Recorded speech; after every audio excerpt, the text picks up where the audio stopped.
এই দেশের প্রত্যেকটি সরকারি যানবাহন আপনার, আমাদের টাকায় কেনা।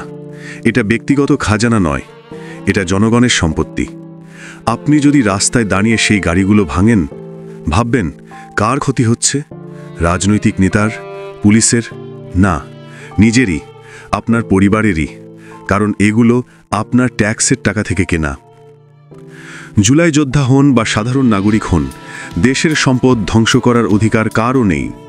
দেশকে ভালোবাসলে দেশকে নষ্ট করবেন না। যদি আপনি বিরোধিতা করতে চান, সেটা করুন আইনের আওতায়, ভাঙচুর নয়।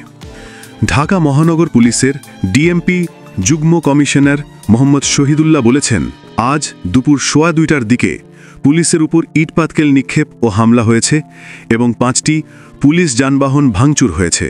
পরিস্থিতি নিয়ন্ত্রণে আনতে সাউন্ড গ্রেনেড নিক্ষেপ করা হয়েছে। পুলিশ, আপনাদেরও জবাবদিহিতা আছে।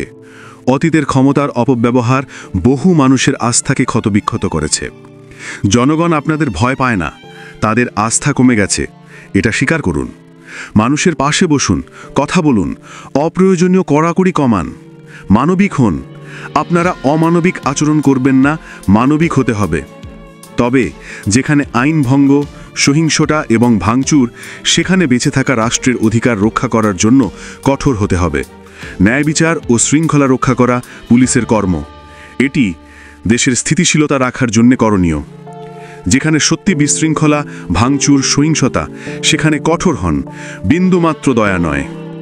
রাষ্ট্র মানে পুলিশও, জনগণও, দুজনেই যদি নিজের ভূমিকাটা ভুলে যায়, তখন দেশটা দাঁড়িয়ে থাকে ধ্বংসস্তূপের উপর। Pulak Sheikh, info today.